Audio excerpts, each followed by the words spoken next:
You're listening to Chameleon Church. Biblical Antidotes for the Modern Man. With your host, Allan Aguirre.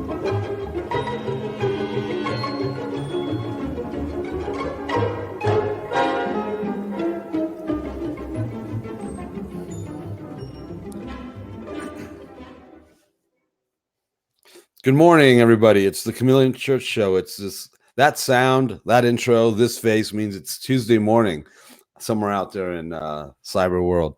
It's August 27th. That means it's the end of the month, and autumn and fall, and then eventually winter is actually coming. I forgot to turn on my light.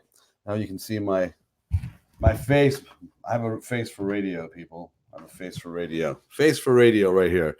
Anyway, August 27th, Tuesday morning. It's the Chameleon Church Show. I'm coming live to you. I'm your host, Allan Aguirre, live and direct from Park City, Utah. And I'm just fresh from the Take on the World conference. It was rough. I have to be honest with you. It was a bit rough. Maybe we'll talk about it. Maybe we won't. But yeah, it's not very good. It's bad out there, and it's just getting worse. Anyway, we got Jamie, Louie. He's on board here, and we've got Darryl Weinberg, Rabbi Darryl Weinberg. See, I realize there's a lot of trigger words. I introduced myself before my first session on Friday. Hi, my name's Allan Aguirre. I'm a spirit-filled, tongue-speaking, prophet-believing, healing, sickness healing, demon-casting outer, believer of Yeshua, Torah observant, believer of the way, and I fraternize with Christians, and I just triggered all of you. That's how I introduce myself. Because it's true. I mean, you can't I called somebody a Christian and they lost their mind on me, like literally manifested. And I'm like, you know what? I don't have time for that, man. We're not talking anymore. I'm not gonna play that game. You want to play that game? Go play with somebody else. Go sell crazy somewhere else. We're all stocked up here. Yeah, called somebody a Christian. They lost their freaking mind on me. I didn't have enough Y's or U's in the name Jesus, the Hebrew name of Jesus on some occasions. They lost their mind on you. I mean, we're talking triggering. Now, not 100% across the board, but enough to concern me, and more than last time I was there. And I think Antifa and flat earthers. There's a segment of flat earth that are just like Antifa. I mean, who's a little dangerous. It can get a little tricky. And I'm sure that I don't know if the people that throw this conference are listening. I don't know. And they would hate to hear this come out of my mouth, but it's the truth. You can't hide from it. You know it. I made you aware of it. People saw it. People heard it. It's a thing, and you guys need to take care of it because I don't know. I figure if I'm going to go to a conference like this, I shouldn't be assaulted by flat earthers and sacred namers because that's what they are. I know a sacred namer when I see one and when I hear one. They don't even, and they deny that they are, but it's true. Anyway, it was very aggravating. It's drag. And when you see people coming out of conference sessions and they look worse, like their countenance, their skin color, the look in their eyes, when they're looking worse coming out of these sessions, multiple back-to-back sessions on this ridiculous stuff, that's a bad sign too. I like going to conferences when people come out of sessions and you see more of the glory of the Lord on their countenance, not anemic demonization. I'm Allan Aguirre. I call it as I see it. I don't pick. No. It was rough, man.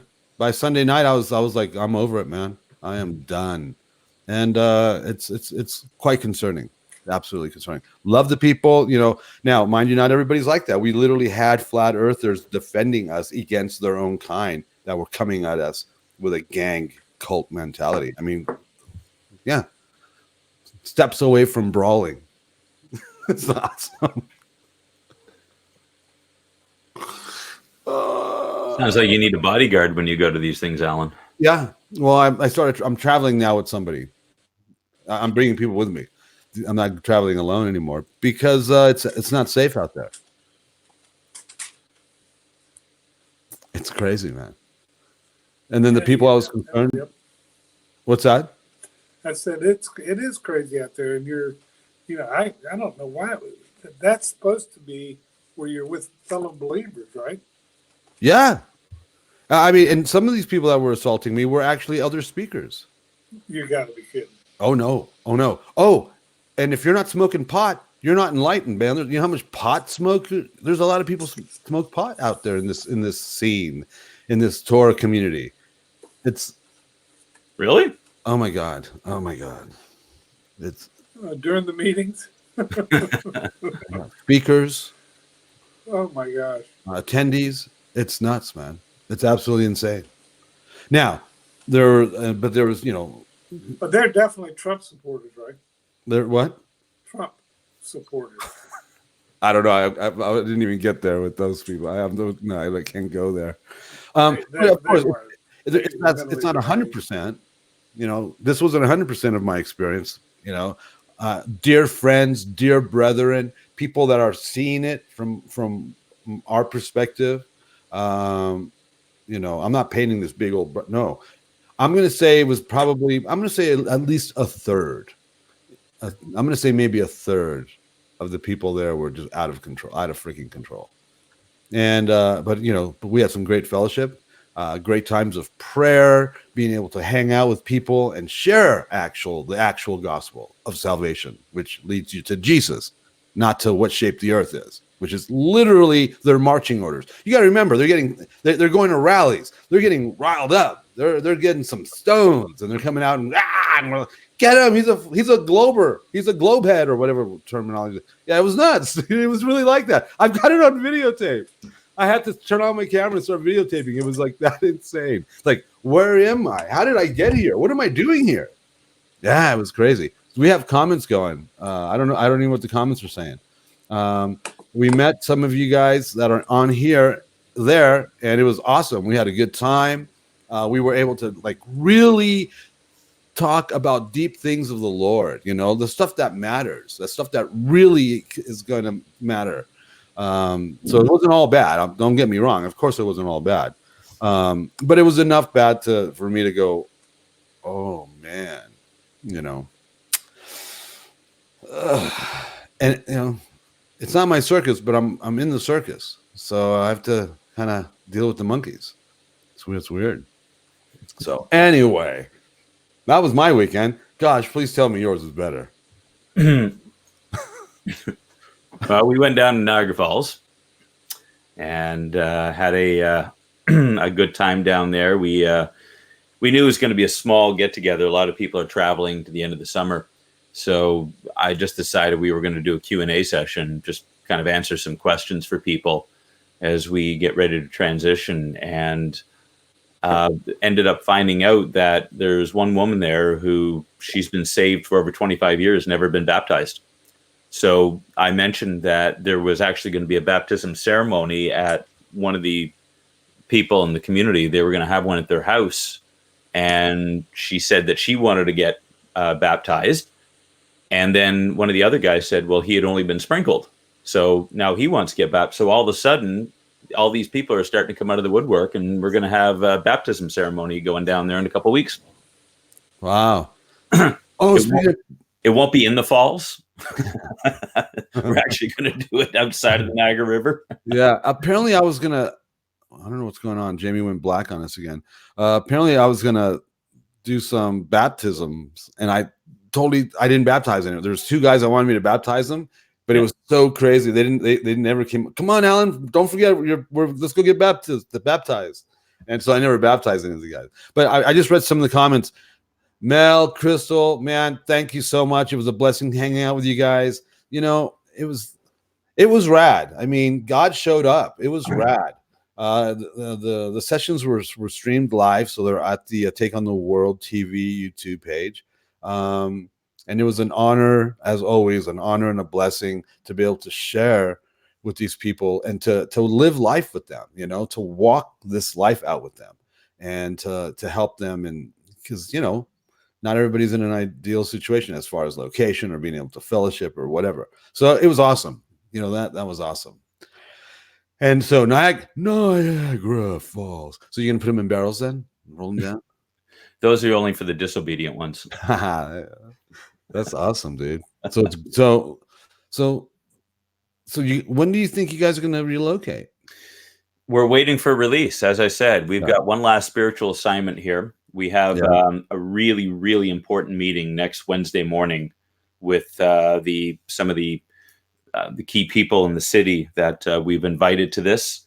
We've got to plan our strategy. We've got to basically, we know what needs to be done. We're just waiting from the Lord to understand how we need to do it, how he wants us to approach it, because it's a multifaceted thing. I mean, it's taking down a territorial spirit in the city here. Yeah.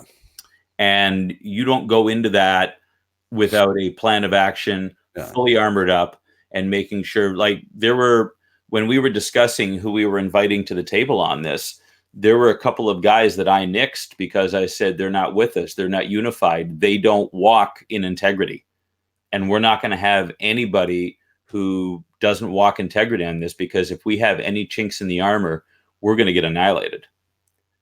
So it's heady stuff. I mean, there has been a stronghold in this city for well over 100 years.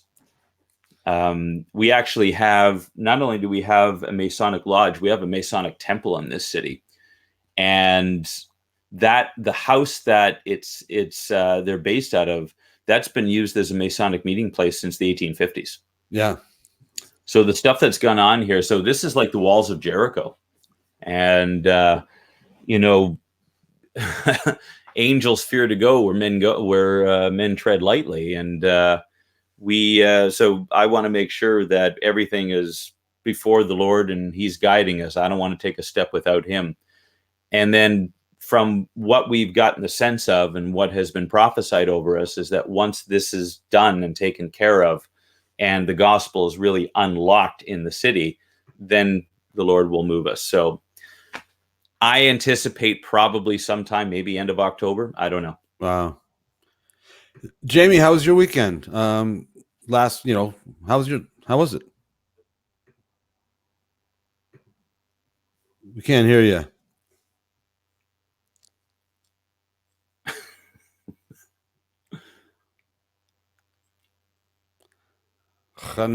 We don't hear nothing, and I'm not good at reading lips. No. Can't hear you, Jamie. Your phone needs to be delivered, I think. Jesus. Yeah, we don't want to look at that either.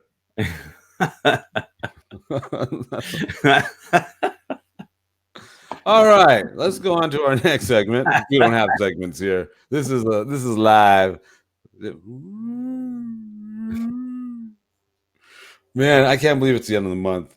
So I didn't have a chance to. I should have probably done that on the plane. I got in late last night. Barely had time to sleep before waking up to do this. So I'm not quite sure what the Torah portion is about this week. We can do Deuteronomy 13, where it talks about if the Lord sends a prophet who prophesies falsely. Yeah, you want to go there? Yeah, lead us on, Rabbi. Trigger word. Let's call you Rabbi. We dealt with that last week. Yeah, we're dealing, but God repeats himself a lot in that book, doesn't he? Mm-hmm. In the Bible. In the scriptures, God repeats himself over and over because we just don't get it. Because we're just kids, we're just like little children. Well, I think this passage here ties in a lot with what you just dealt with this weekend. Well, isn't that how it always works with us? Mm-hmm. So let's see what this week's passage says. All right, I'm opening it up here. All right. While I'm getting my I'm thinking of another trigger word. While I'm getting my whatever in a row. Your ducks. Well, yeah, but I'm sure there's a trigger word we could use there. Oh, so while I'm getting that, you want to start us off with this? Sure. In Deuteronomy 13, it says, if a prophet or a dreamer of dreams arises among you and gives you a sign or a wonder, and a sign or a wonder comes true concerning which he spoke to you, saying, Let's go after other gods whom you have not known, and let us serve them. You shall not listen to the words of that prophet or that dreamer of dreams, for the Lord your God is testing you. Yep. Find out if you love the Lord your God with all of your heart and with all of your soul. You shall follow the Lord your God and fear him. You shall keep his commandments, listen to his voice, serve him, and cling to him. But that prophet or that dreamer of dreams shall be put to death because he counseled rebellion against the Lord your God, who brought you from the land of Egypt and redeemed you from the house of slavery, to seduce you from the way in which the Lord your God commanded you to walk. So you shall purge the evil from among you. If your brother, your mother's son or your daughter, or the wife you cherish, or your friend who is your own soul entice you secretly, saying, let us go and serve other gods, whom neither you nor your fathers have known, of the gods of the people who are around you, near you or far from you, from one end of the earth to the other, and you shall, talking about the earth, you shall not yield to him or listen to him. Your eyes shall not pity him, nor shall you spare or conceal him. But you shall surely kill him. Your hand shall be first against him to put him to death, and afterward the hands of the people. So you shall stone him to death because he sought to seduce you from the Lord your God, who brought you out from the land of Egypt, out of the house of slavery. Then all Israel will hear and be afraid, and never again will do such a wicked thing among you. And it goes on to talk about cities where worthless men have gone out. So it's all about protecting the minds of the people from worshiping other gods and going astray. And the prophet or the dreamer of dreams, when they give you a sign or a wonder, it means they've been demonically empowered in order to lead you astray. And what God says here is that he's allowing it. Right. And so we as believers don't actually understand how this what's being said here. So we have our own definition of this, and that's, you can't do that. And notice, and this is so all of this is in my book. I don't know, where's my book? The This Thing is Spiritual. I literally discussed this for these very reasons. And he's never once called a false prophet. But that's what he is.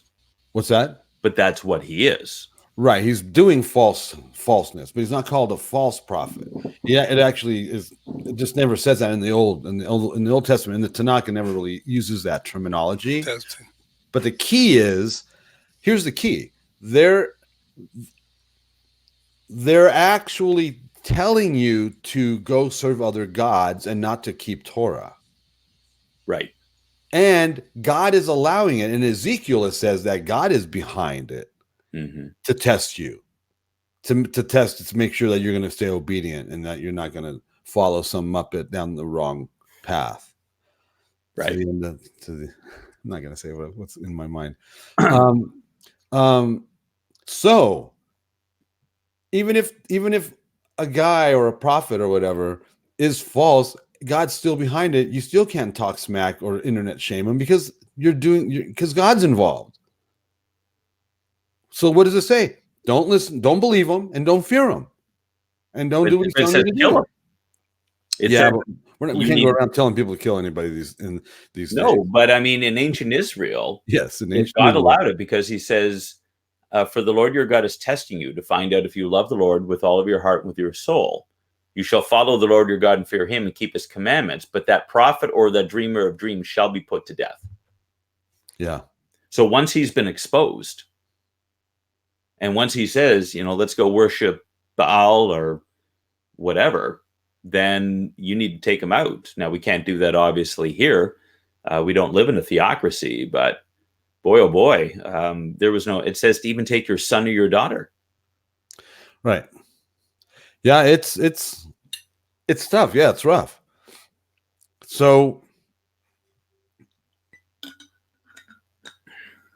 I brought this up over the weekend.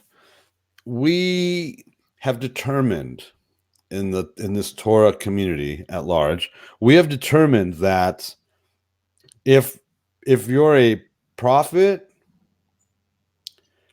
or a healer out there, and you don't observe Torah the way we say you should observe Torah, you can't be a real prophet. And if you are doing signs and wonders and miracles, it's you're doing it in the power of Beelzebub, which they're calling Kundalini spirit. Right. Okay. Well, you can't say that Christian brother who might still be eating pork, not keeping Leviticus 23 or wearing tassels, you can't say that about that guy, because see, he's also keeping Torah. I talked about this over the weekend at the conference. They're keeping Torah. They're they're not committing adultery. Or how many other Torah instructions can I list? Just because he's not doing the other, which I call 3, that you're doing, doesn't mean what he's doing isn't God, or that God isn't in him or working through him. He's not eating the diet, tassels, Leviticus 23. Because if that guy is fully functioning from the demonic, then so were you before you came to this understanding. Are you willing to admit that to yourself or to us? Some of you will say, yeah. And that's still unfortunate, because that guy, my friend, a man that I personally know and I've known longer than any of you in this community, I know is a godly man and has the fruit to back it up. Because you know what? A lot of these people out there don't have the fruit to back up their words. And that's what it's all about, the fruit. Because that's how we're instructed out of the Bible to judge these prophets. Right? Now, they might not be eating biblically or keeping Leviticus 23 or wearing tassels, but they haven't gotten that yet. That still doesn't mean that the people they're raising from the dead or healing or from the sick or casting demons out of, that those works or those exploits, those signs and wonders, even the prophetic, you can't say that's not the Lord. You just can't do that. So we talked about that over the weekend. And because they're very quick to judge another man's servant regarding where they are at on the God scale, based on their opinion of where they're at on the God scale, based on how close do these guys live like I do, and how close do these guys believe what I believe. And that's what we're using as our plumb line and measuring rod test. And it's not about you and what you've accomplished. It's not about you at all. You know what I mean? So, and here's what's awesome. This understanding is starting. I've glanced some of the comments. People are starting to get this. They're starting to understand it. Mel is like on fire right now. She's like, "Let's do this thing. Let's do it." And that's awesome, because if we can be a catalyst to that, whether it's my book or a conference, this show, right? I mean, I know it's a real cliche. It's a Christian bookstore doily. If you can save just one life, if you can just help one person, but man, that's how humbling and awesome is that? If what we're doing here is actually opening up the eyes of people's, understanding, and they're coming to the revelation of. I was on the phone yesterday with the Kenyan pastor, and he told me that I had spoken to them a week and a half ago, and he said this past week they had 5 new people that came, because every week every time I speak to them, they say that they're going to take it out and they're going to tell other people about it. They got new people coming. This congregation in Kenya is growing. They're in the middle of nowhere, but because they're getting the truth, but because they're utilizing the truth in love, they're going out and sharing with people and say, we got this amazing thing happening here. You need to come check it out. Because this pastor is the only Sabbath keeper in the entire city. So, what is it all about? And again, we've discussed this at length, but we can't emphasize it enough. What is the motivation? Why are we telling people what we're telling? Is it so that I can be right? Is it so that I can look good? Is it so that I can condemn other people and judge other people and have an attitude of arrogance and I'm more spiritual? Or is it that we're sharing the love of Messiah? We want people to walk rightly so that they can be blessed. Right. I had to have a couple of people removed. I mean, they were going to be removed anyway because the people that were driving them have decided to move on. They've said to me, we got here what we came for. God has shown us what we needed to know, and now we're going back and we're going to minister where we're supposed to be, and I'm fine with that. They left perfectly, but these people that they were bringing came here with such an attitude of selfishness.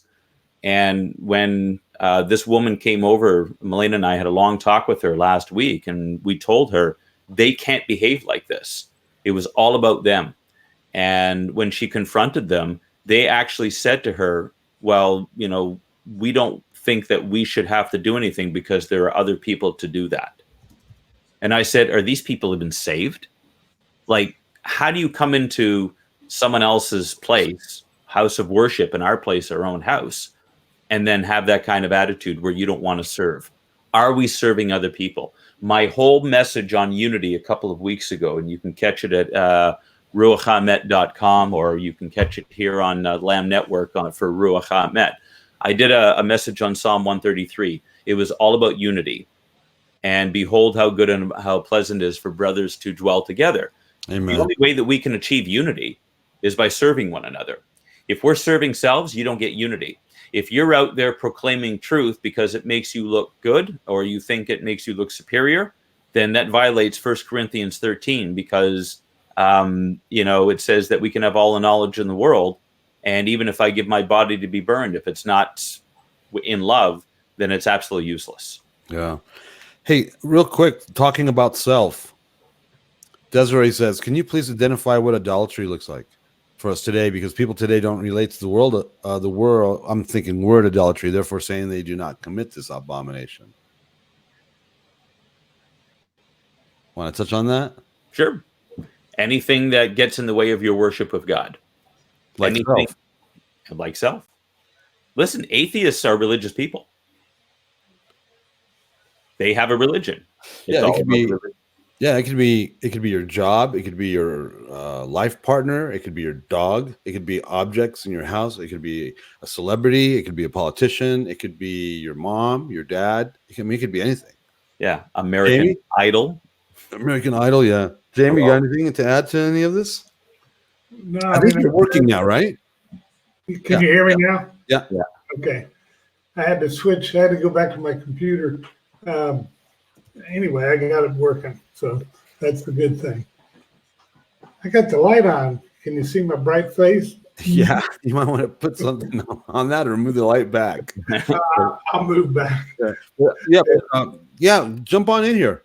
Okay, the big thing with idolatry, it says to love God with all your heart, all your mind, and all your soul. I think that in my life has been a major goal, to learn how to love God with all my heart. What does that really mean? All my soul, every breath, everything I do, and all my mind. Well, if you can do that, then you're going to put off idolatry.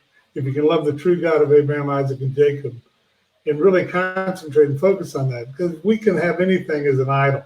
We can transfer, it can be anything. It can be like you were saying, Alan, almost anything that we can pick up the spirit with that, because most things that we see in the world that have idolatry tied to it have spirits tied to them. This thing with football, I've watched football and loved football all my life, but there's a heck of a lot of idolatry in that now. And the way they're promoting it, and the more you see the way they're making it, they're trying to make these guys like they're gods. It's crazy. It's absolutely nuts. And it's getting worse. And, I think we were talking about it before the show. Things are spiraling, I think you said, Darryl, downward. And they seem to be doing it. So how in the heck, what do we do? Well, I think individually we have to learn to really focus on loving God with all our heart, all our mind, and all our soul. Try to do the things that we know what the Word says. Read the Word and do it. Do what Yeshua said to do. Try to live accordingly. Loving your neighbor as yourself. Kind of things that, and talk about them. We don't, let these things be our focus versus the world being our focus. What's going on around us? because we are the only light. We are the light. We're the light in the world right now. And it seems that the darkness seems to be hovering and coming down upon this country like it never has before. The spirit of Baal, the spirits that are they're inhabiting and taking over people in high places. You see it every time you turn on the television. It's absolutely up to us individually to love each other and love God with all our heart, all our mind, all our soul. Well, that's the essence of Torah is love. Yeah. It says that in Matthew 22:40, on these two commandments hang all of the law and the prophets. It says it everywhere. Yeah. So, and here's another thing we need to remember about idolatry. Idolatry today is really no different than idolatry 500 years ago, 5,000 years ago. Whether we have handheld devices, electricity, the internet, none of that matters. Our modern technology only facilitates the same spirit that they had back then. Because, right, 5,000 years ago, the spirit of idolatry was being manifested in ways we don't do today simply because of whatever, time, culture, but it's the same spirit, right? These spirits have been on this earth, this whole, since at least the disembodiment of the Nephilim. Yeah. So that being the case, it's the same spirits, right? The same spirit that caused whatever we read about in the Tanakh is the same spirit today.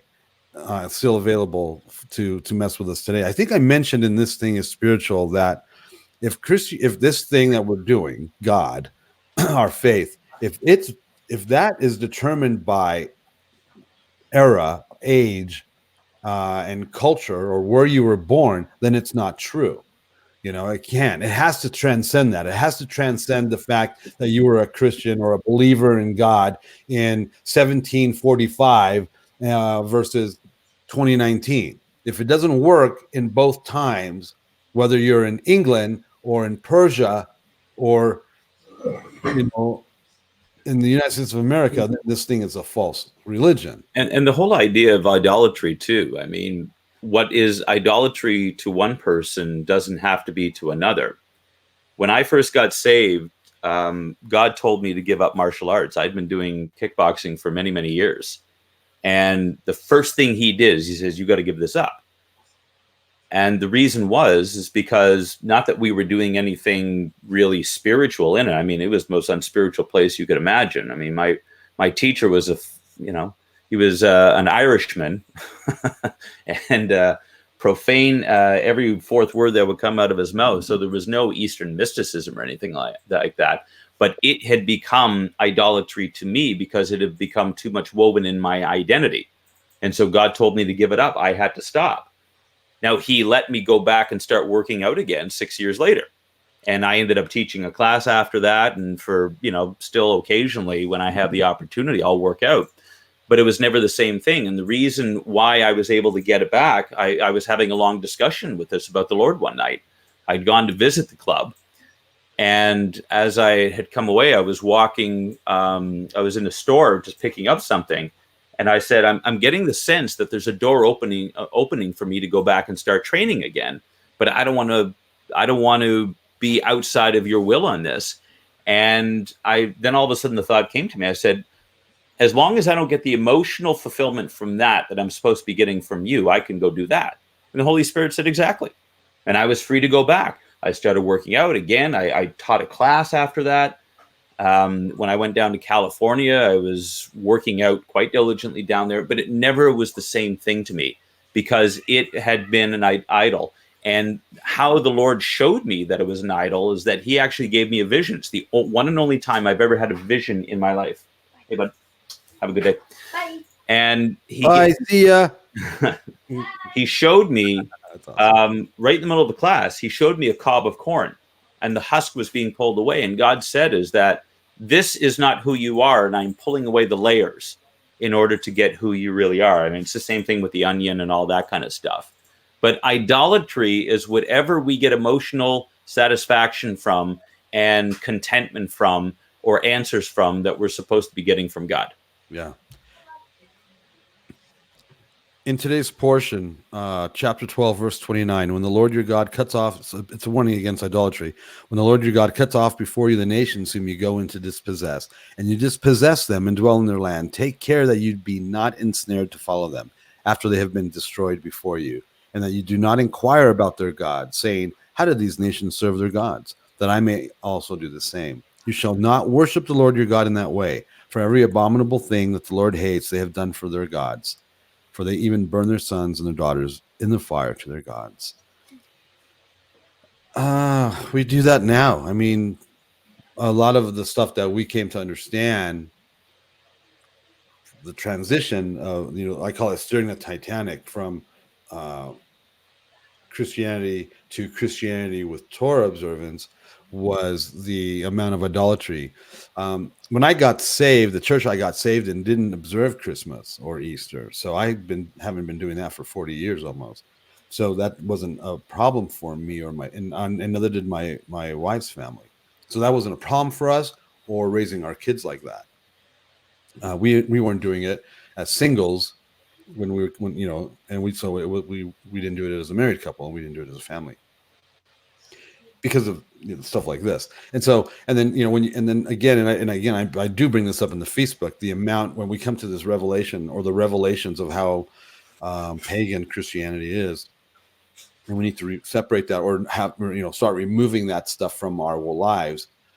That's what I mean. I never.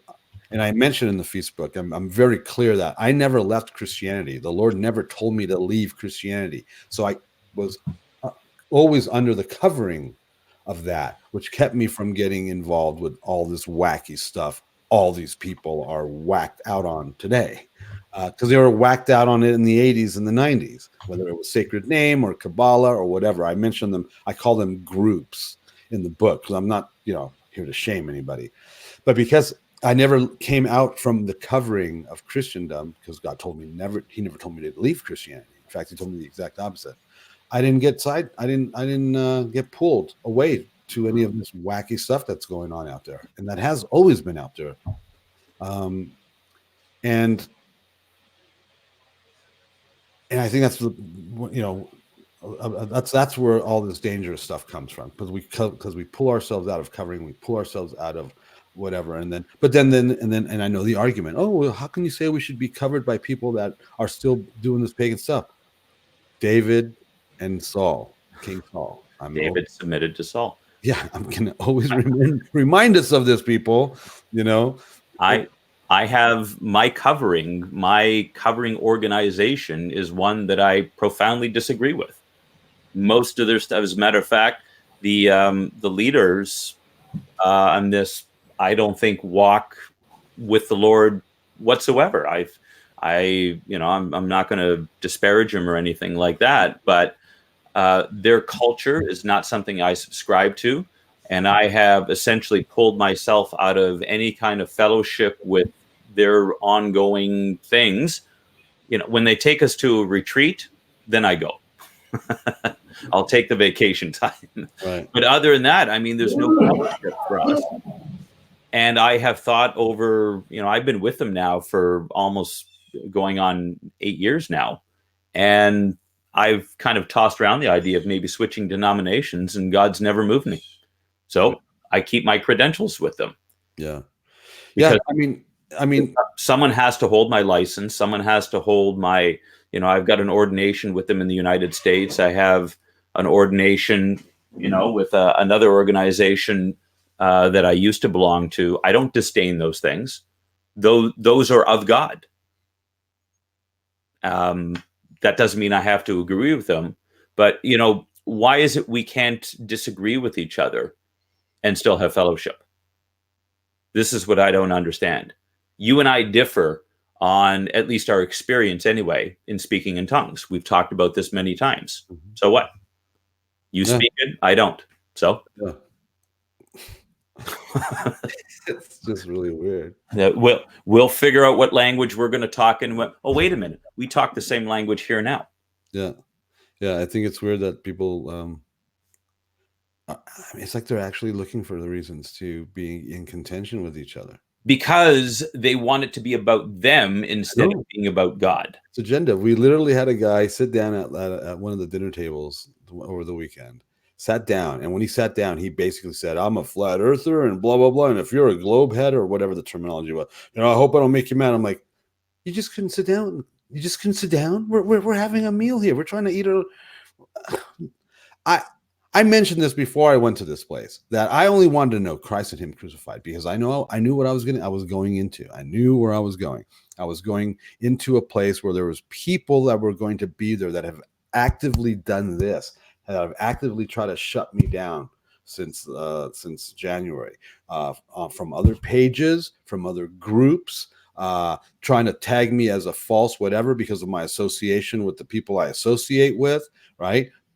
And so I'm like, I'm going to go, they're going to be at this place, and I don't want to cause a problem. I want to know Christ and Him crucified. I just want, that's Paul. Paul wanted to do the same, right? And I did really good. And guess what? I actually talked with those people. I had conversations with the people that came after me 6-8 months ago in an ugly, demonic way. They came, they humbled themselves. They shook my hand. They introduced themselves to me. And I was like, and I was nice. I didn't like, oh yeah. And then, start clubbing them to death. I know I didn't do that, And so this guy sits down with a full on agenda, and he just wreaked havoc. I mean, this poor woman, I got up and left. Eventually I'm like, I warned him, spoke the word of God into his life.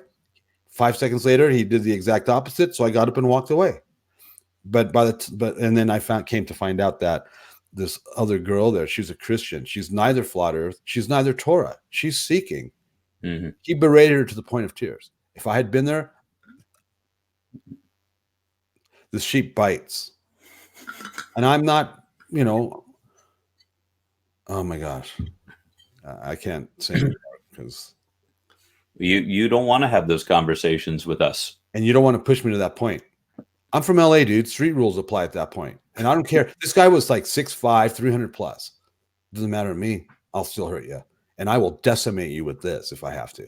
And his wife was like, you're not going to get anywhere with him, honey. And his wife's like championing him. I'm like, go where are you trying to take me? You see, we're trying to eat here with this full agenda. Anyway, it's like we want to do this. I don't know why, right? Anyway, again, the adultery thing. It's about them. There's an agenda. No, it's it's okay if you're flat earth. It's okay if you don't speak in tongues or if you haven't figured out. It's okay and we're going to continue telling you this over and over and over and over.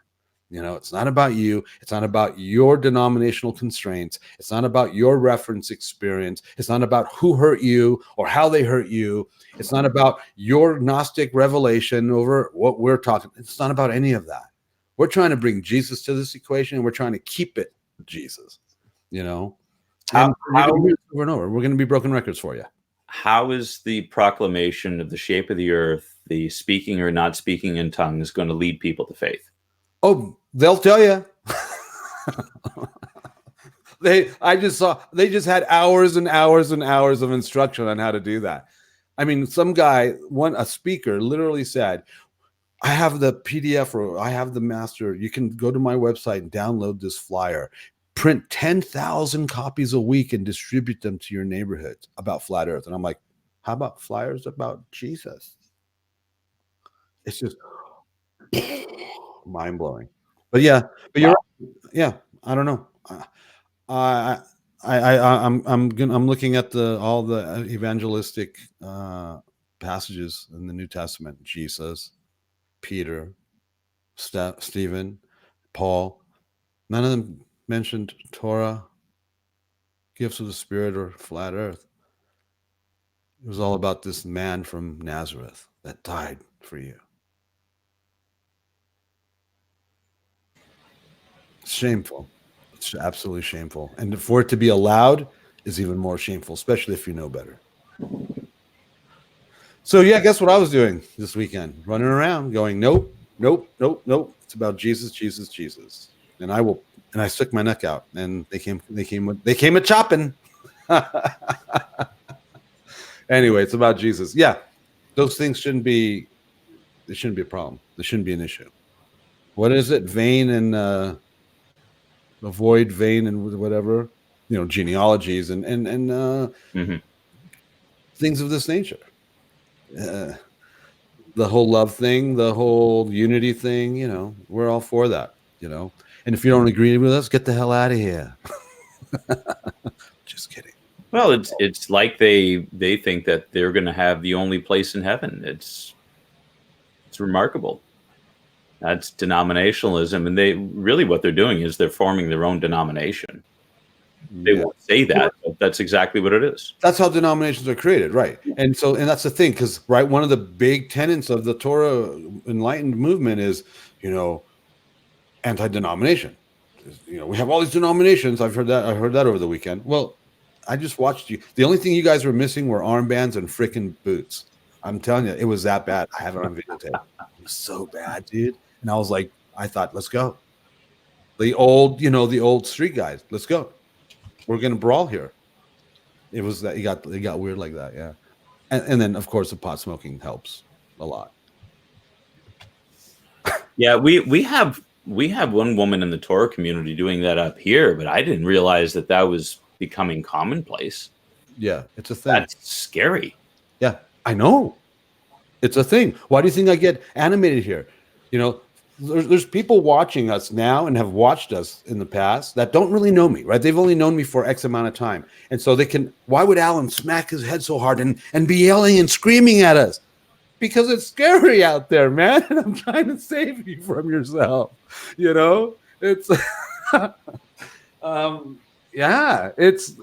dude, it's like The Walking Dead. There's zombies everywhere. I'm trying to kill them. I'm trying to teach you how to kill them too. Oh my gosh, don't let them bite you. Oh man.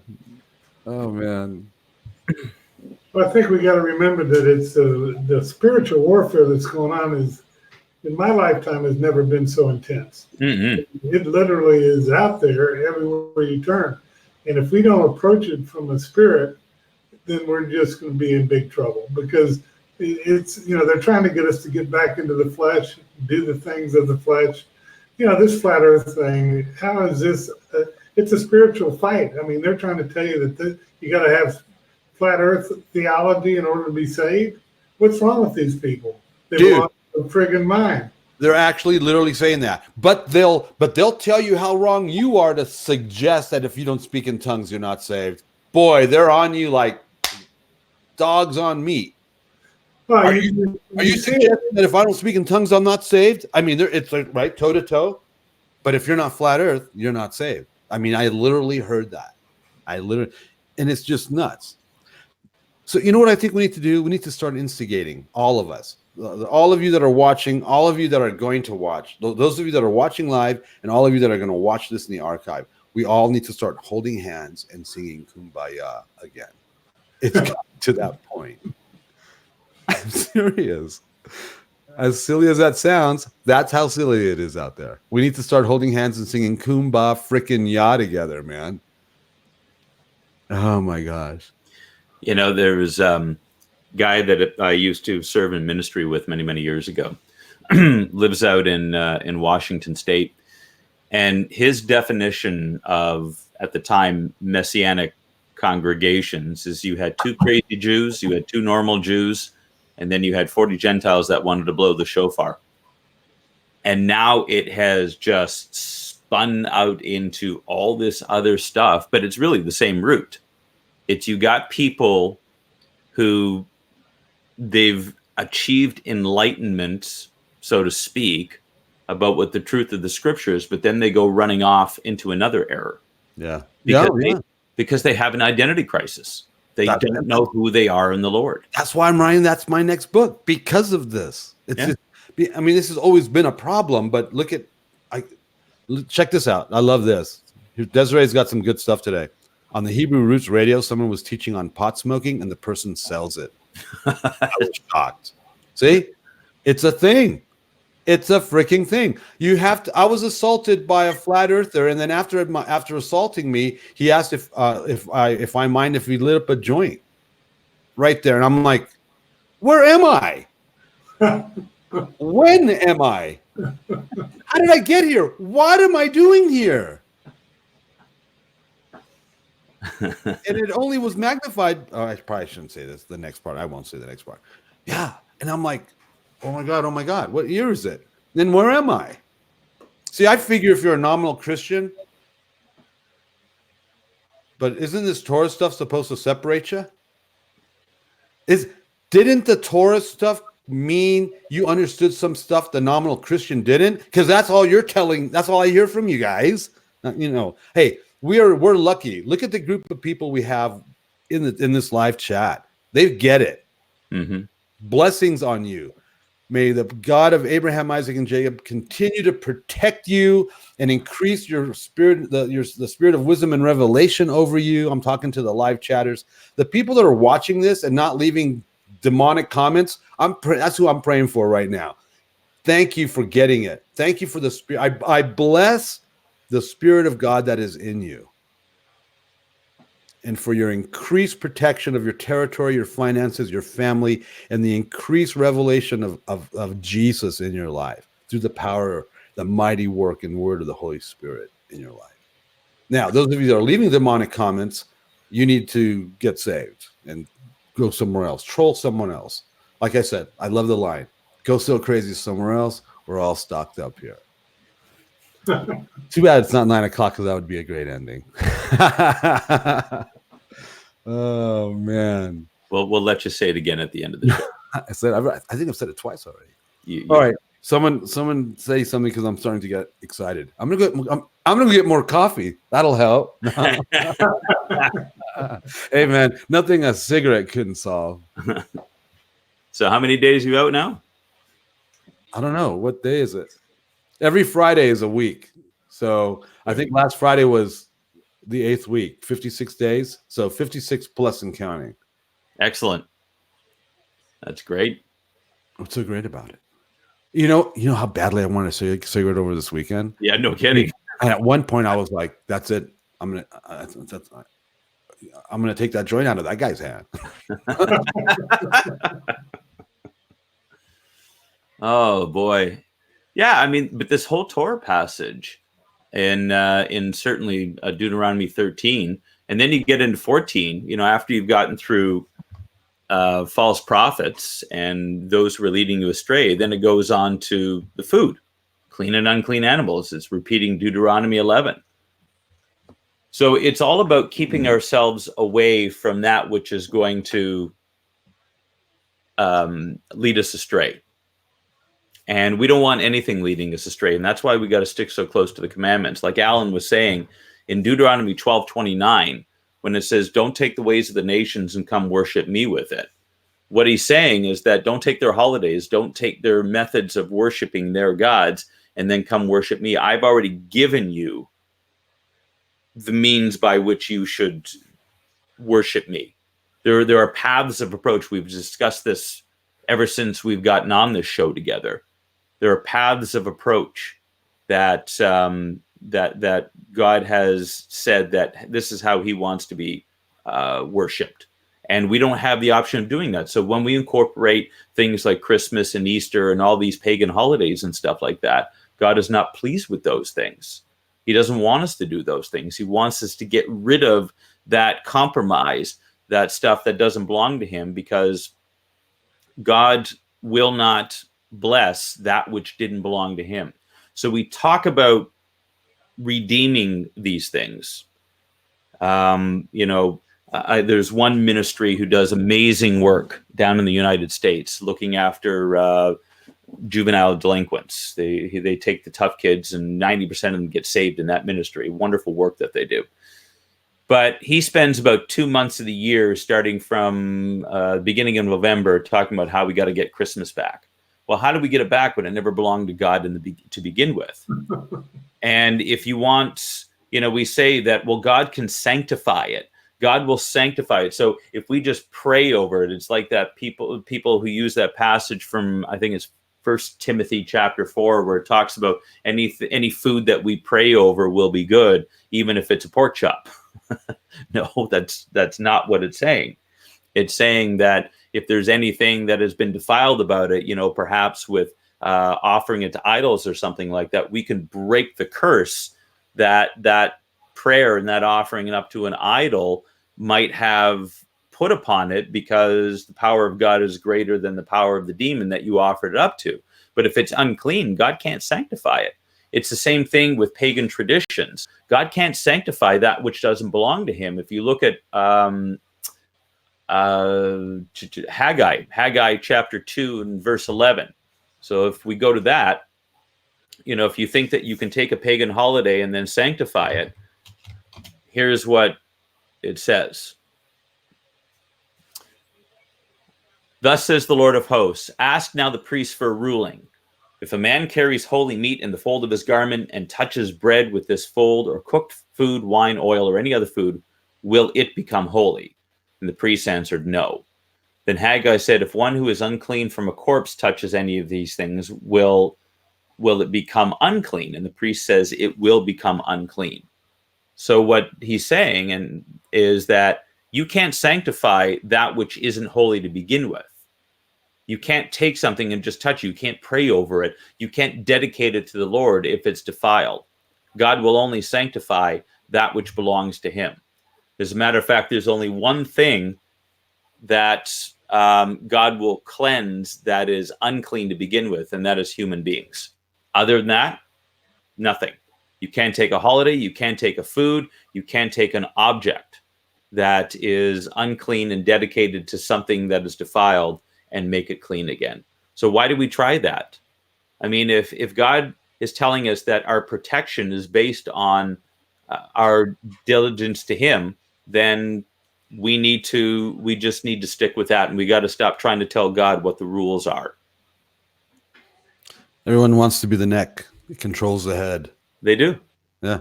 Well, the Bible's broken. God's broken. He needs to. We need to fix him. He needs fixing. I heard that there's this new Bible that's coming out now, or has come out, by some guy who said that even the original Greek and Hebrew now aren't sufficient to bring the true revelation of the word, and there's got to be extra revelation now. Sounds good to me. Yeah. Sign me up. It's like, what do they say? If you want to get rich, start your own religion. L. Ron Hubbard said that. I know. I know.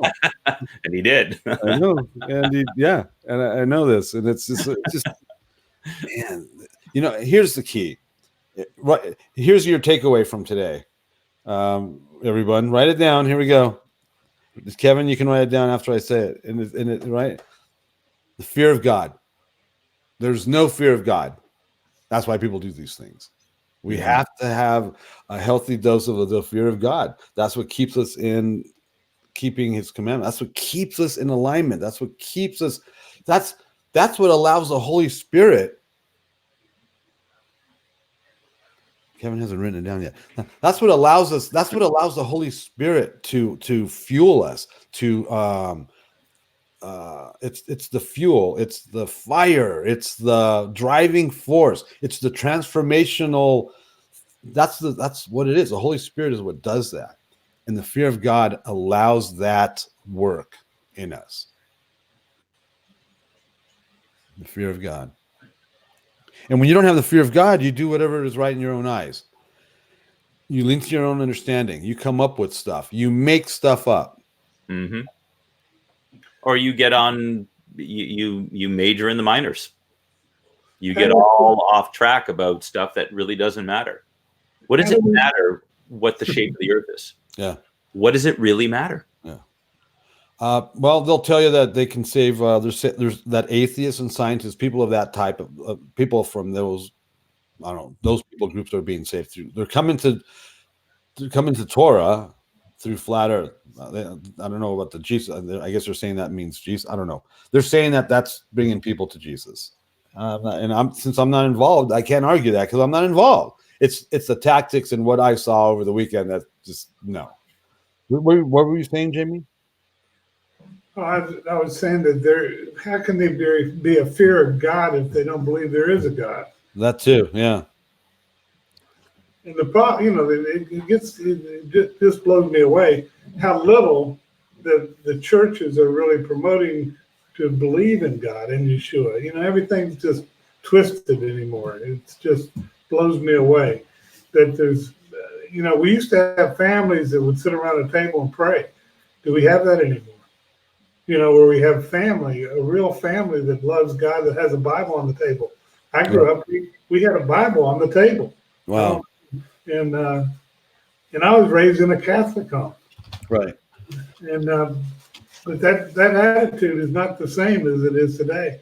You don't see that. How many houses do you go into where they even have a Bible anywhere? I'm talking about outside the community that we're associated with. Right.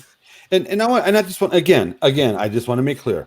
In the same way, we don't demonize you for not speaking in tongues, and in the same way, we don't demonize you if you don't believe in that you're supposed to keep the commandments. In the same way, we're not going to demonize you if you're still eating pork. We don't demonize you if you're flat Earth.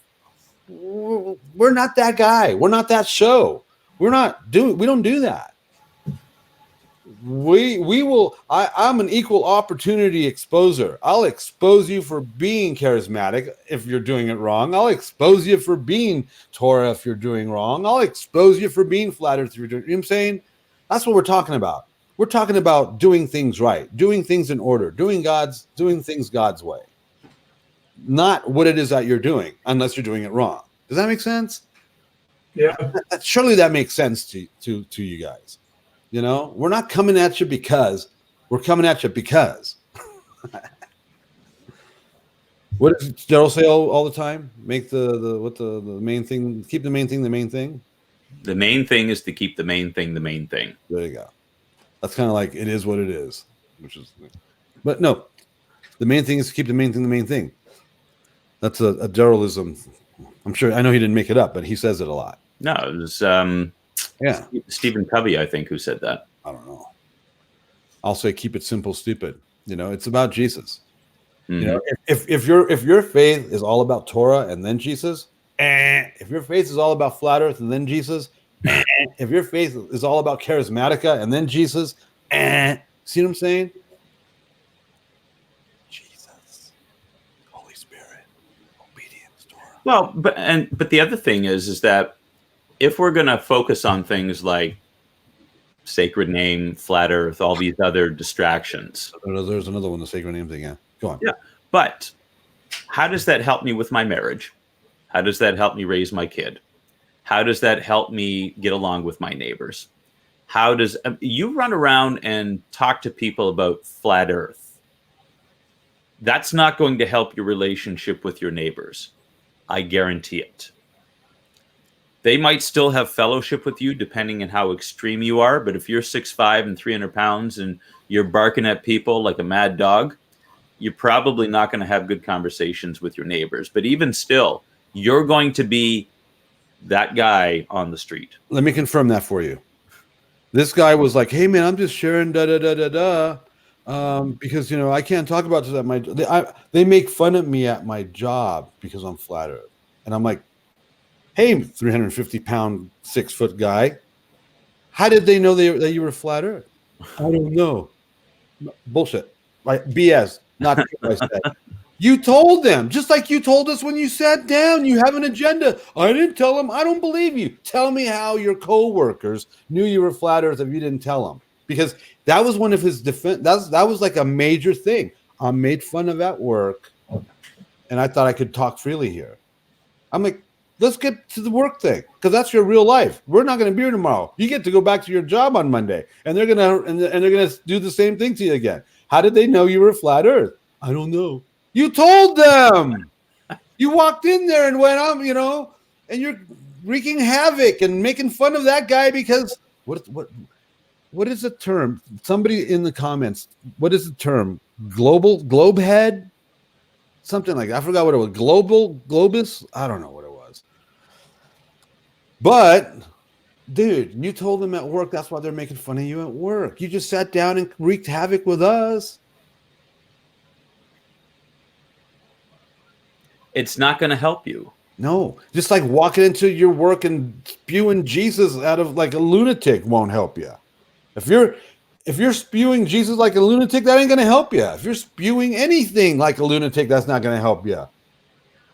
There's rules of engagement. There's a right way to do things and a wrong way to do things. We're trying to help you figure out. We're trying to teach you as people that have done this for longer than 2 or 3 years, I started asking people, so how long have you been saved? How long have you been doing Torah? How long have you been flat earth? Those numbers are low. Low. Most between the majority, 3 to 5 years.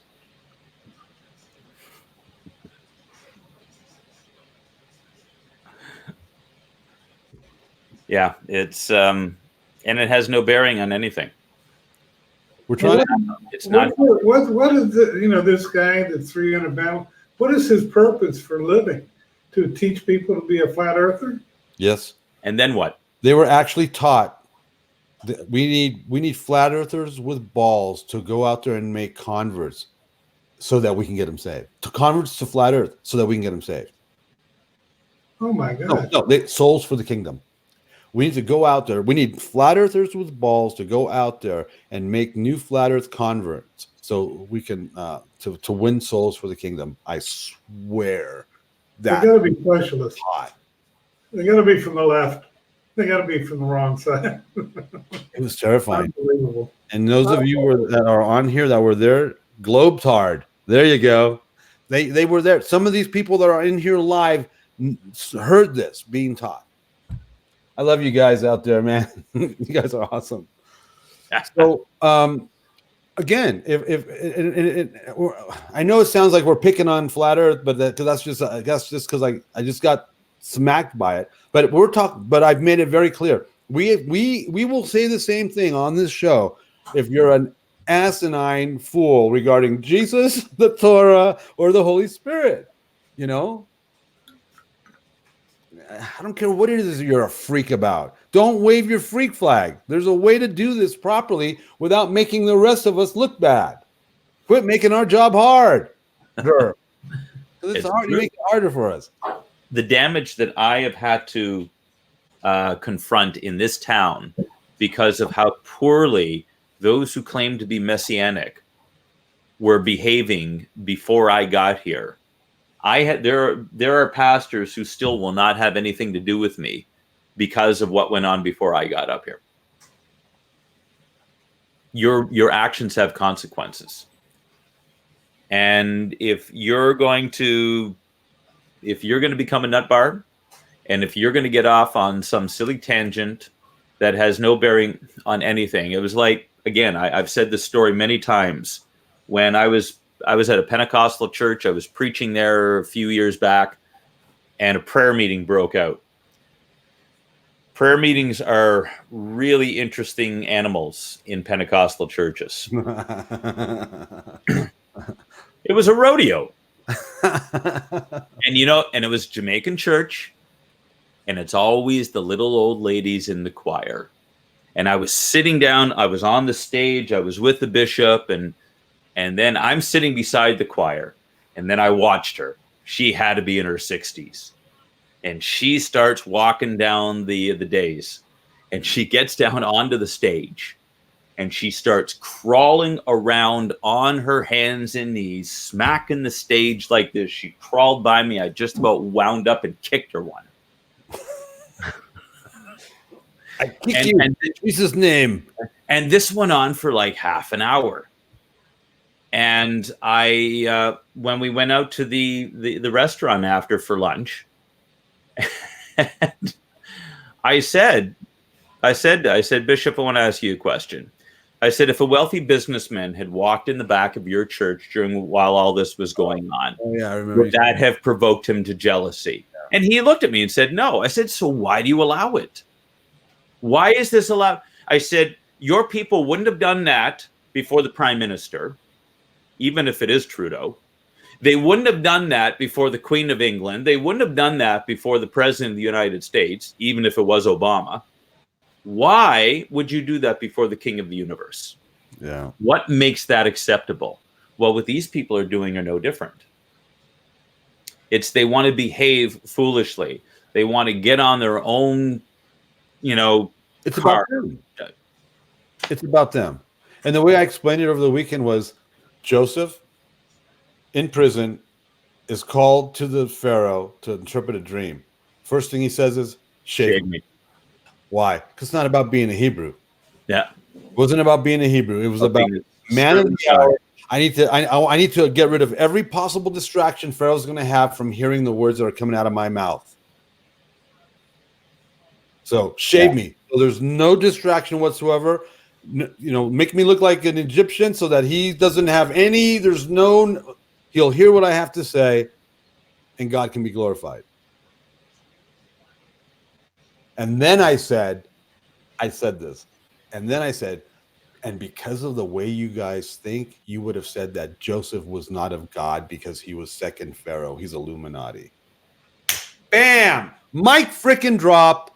Yes, I said that. Because that's how they believe. That's how they think. Yeah. And because he was second Pharaoh, you would have said he was Illuminati, and you would have said he wasn't man of God or God's man. And no matter what he said or did, would have been of the demonic. Because you think he's Illuminati because he's a second Pharaoh. That's how they think today. And everybody in this live chat knows exactly what I mean, and we'll say, yes, that's true, Allan. And I said that to these people. That's how bad it's gotten. That's how so far removed we are from reality in the name of Torah. That's some scary stuff, man. That's some really scary stuff. Daniel was the same thing in Babylon. Not even worse. He was a sorcerer. Yeah. He was the head of the magicians. And you know what? When Nebuchadnezzar changed their names to the name of his gods, neither him nor Hananiah, Azariah, nor Mishael disagreed. They wouldn't bow down to the image. That's right. They wouldn't take the defiled food. That's right. But they didn't make any fuss about the fact that he changed their names to that of his gods. So now, let me trigger some of you out there. That's the 7 mountain prophecy mandate. To be a sheep in wolves' clothing. Because that's what they were. Joseph is a sheep in wolves' clothing. He's God's man, and he looks like an Egyptian, and he is second Pharaoh. Daniel is God's man in Babylon, and he looks like a Babylonian sorcerer because he is. And they don't get it because they don't have a spiritual mindset. And who looked after the kingdom when Nebuchadnezzar lost his mind for 7 years? Has anybody ever asked this? How did Nebuchadnezzar walk right back into the throne after 7 years of being out there grazing with the heifers? They would have killed him. They would have gotten rid of him. There would have been a coup d'etat within the first month. Daniel walked in, held the throne for him, taught them Torah, taught them about Messiah. 700 years later, or 500-600 years later, the wise men of Babylon knew the star to look for to come worship the child. I was going there next. Beat you to it. Virtual high five. Oh, Jesus. Father, open up the eyes of their understanding so that they can actually understand what your word says. This is what your word says. This is your word. These are our prototypes, right? These are all messianic prototypes. Oh, my gosh. You got to know how to function within the world system to be afraid of the world system. But not of it. The world system. All they know how to do is talk smack about it on YouTube. They don't know how. They don't have any answers. They only have all they can do is complain about it. They have no answer. They have no solution. That's why I said. That's why the 7 mountain thing is there. There's your solution. And I mentioned this at the conference to some people. You talk smack about NASA. Okay, why don't you get out of your mother's basement, because that's the mentality. Get off your keyboard in your mother's basement and go get a job at NASA and change it. They talk smack about the dark, deep state. Get off your butt in your mother's basement and go get a job in politics. They talk smack about serpentine celebrities. Get off your butt in your mother's basement and go get a job in the entertainment industry and change it. I did. I changed Christian rock forever. You can Google me, so on Friday session I said you can Google me, biatch. You can. Do something about it. You're only a part of the problem if you don't have a solution, and all you do is complain about everything. And people, that's all they do. They make these conspiracy theory videos complaining about everything, exposing everything, exposing the darkness. Well, what's the answer? How do we combat that? I don't know. I asked them over the weekend. Okay, if all the people I call prophets aren't prophets because they don't keep Torah, where's all your Torah observant prophets? Crickets. Nothing. They didn't have an answer. Why? Because they couldn't answer the question. They couldn't answer it. Mm-hmm. I'm a Torah observant prophet. I'm not, and I don't, and you guys know I don't talk like that about myself. But what I'm saying, my point being, you got to stop complaining and criticizing and offer solutions. I'm going to complain and bitch about everything, but I'm also giving you solutions. We offer up solutions on this show to all this stuff. We're not just going, oh, complain, nah, bad this, bad that. No, we don't do that here. And you know that. That's why you're here.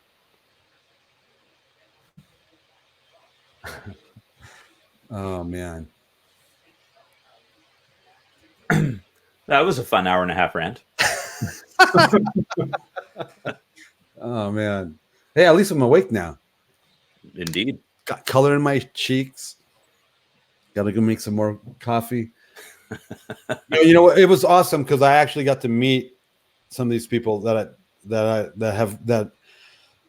are now over here, or hanging out with us these days that I hadn't met yet, or if I did meet them, I didn't know. So it's awesome because here's why it's awesome. The Lord is using us, using this, expanding our territory, and as weird as I think online church stuff is, again, when I was a Christian musician, I thought it was weird that people came to Christian shows, Christian concerts, and got saved. Mm-hmm. I thought that was weird. And I was one of those guys that played and spoke the power of, the message. I just still thought it was weird. So. But I mean, there's a place for it. Apparently. And I'm here, and this is what God's doing. Because, the majority of people, we have close to 100 people a week watching our online services now. That's right. On Saturdays, between Facebook and now what we do with Lamb Radio. Yeah. And this past Saturday, Marilyn and her husband traveled all the way down from Sudbury to fellowship with us. Yeah, we have somebody coming from 4 hours in Idaho. 4 hours. They're driving here for 4 hours to do Shabbat with us. Yep. So, is it time for us to consider more seriously a Chameleon Church trip to Israel? Now, the logistics, that's easy. Everything about this is easy. Taking a group of 24 to Israel, a Chameleon Church trip to Israel. The hard part is whether you guys out there can afford it and will pay the, $3,000 for the 12-day trip? Mm-hmm. That's the thing. And can we drum up 20 people, 16, 18, 20 people that want to go to Israel with us? And we do Israel differently. Unlike everybody else, we don't sit there and go, on this very spot, 2,000 years ago, Jesus spit. No. We'll take you to the other places. We'll take, we're talking local, vetted, messianic, prophetic. Yeah. Yeah, I'm in. We'd love. I know we've talked about it. We'd love to take a group of you to Israel and show you the real stuff with my buddy Rami, who's a local messianic prophetic teacher that guides. And he's got. Oh my gosh, and then we'll just tag team.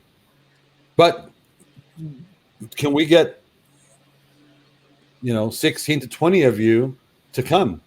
So let's consider that. Let's think about that. Well, I could pull together 16 to 20 people just from Toronto alone. Wow. No problem. Right. Yeah, I'm sure I've got all these pastors and churches that I'm connected with. I'm pretty sure if we do this, if we give it a good, 10 to 12 month in advance thing,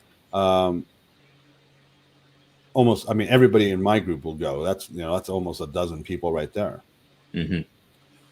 So, I the Niagara Falls folks, I know I would have a bunch who would jump all over that too. So, all right, Kevin, don't be afraid to fly, bro. Kevin says he's afraid to fly. Don't be afraid.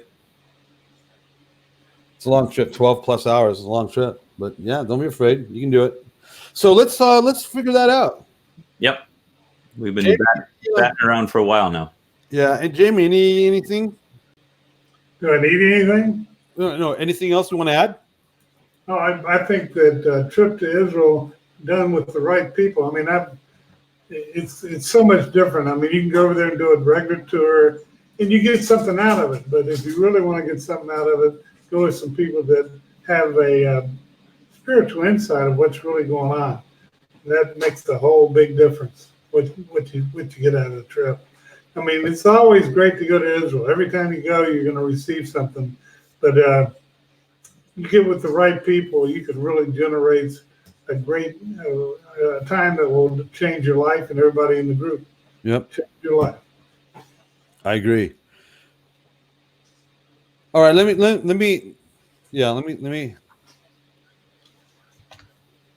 let's see what we can do. Let's see what oh man. It'd be fun, huh? Be great. Go to Israel would never be the same if we all went together. right? That's what I'm thinking. Oh man. And we'd definitely spend some quality time around the Galilee. Yeah. I think 3 or 4 days in Jerusalem is pretty enough. Yeah.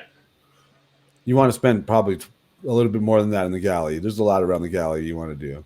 And we got to go to the Dead Sea, of course. Absolutely. You got to do Masada Mm-hmm. and Getty. We'll walk up Masada. Yeah. I'm taking the cart, man. Yeah. I'm not sprinting up that hill. It's only 45 minutes. Come on. Yeah, dude. In Getty. Did you do it, Darryl? Altitude. What do you mean? It's too high. Could I do it? Did you do it? No, when we went, I had to take the car because we were on a tour. Right. So I can't run up Masada, dude. That's the altitude. It'll get me. The altitude. You live in Utah. We're like below sea level at the start of it. Because the Dead Sea's across the freaking street. In Getty. Some quality time in Engedi. Yeah, for sure. All right. Let's make it happen. And maybe I'll make a side trip over to Kenya after that. You can go to Kenya. I ain't going to Kenya. Oh, I was going to ask you, Darryl, what city is your pastor friend in? Kisii. Kisii, okay. So 4 hours west of Nairobi. Yeah, I got people in Nairobi that I've been ministering with for years. Yeah. Messianic believers. Really? Yep. Very cool. So somebody's going, Desiree, I think, is going with Rico, which is awesome. I like what Tova Ratson says, that she would also like to spend more time in the Galilee than Jerusalem. I agree with you. Yeah, I mean, Jerusalem, you spend a couple of days, you hit the markets, the shuk and everything else, but... Right. Dude, Hezekiah's tunnel, Rabbi's tunnel, you got to do the Rabbi's tunnel. That's some crazy stuff. Because I'm a rabbi. Well, not just that, but that's some crazy stuff with it. We got to do the Rabbi's tunnel. That was awesome. All right. Let's start working on it sometimes. Everyone trying to get out of here? All right. Awesome. Yeah, well, some of us got other things we got to go do. Yes, I've seen that YouTube channel of Sergio and Rhonda. I love that show. Sergio and Rhonda. I love it. They left the U.S. He's Israeli and she's Arab. Oh, it's awesome. They have some good videos. And then we got to do the Jesus trail. They hadn't really done it when I was there last time. You know what I'm talking about? There's a Jesus trail. You got to do that. That's cool. Takes you around the Mount of Beatitudes. It's a nice little walk. Mm-hmm. So, all right. All right. I think we got through today's show without me offending too many people. And if you did, so what? Yeah. It's done. It's love. I mean, this is my version of mercy, grace, and love. I just want you guys to walk in His fullness and be in right standing with Him, and to have the Lord as your precept. So blessings in the name of Jesus of Nazareth over all of you, and we'll see you next month. Oh my gosh, here we go. The fall feasts are coming, baby. They're coming, people. Get that book, The Feast Unlocked. Figure out how to do it. Yeah, if you haven't already. Good book. Kevin's like, whoa. Typing in the URL. Yeah, the fall feasts are coming. That's awesome stuff. All right, people, we love you. Thank you. And now I can actually say that with more sincerity because I actually met a bunch of you over the weekend. So, Jamie. Shalom. Been real like always. Darryl. Been real like always. And until next week. You're listening to Chameleon Church. Biblical Antidotes for the Modern Man. With your host, Allan Aguirre.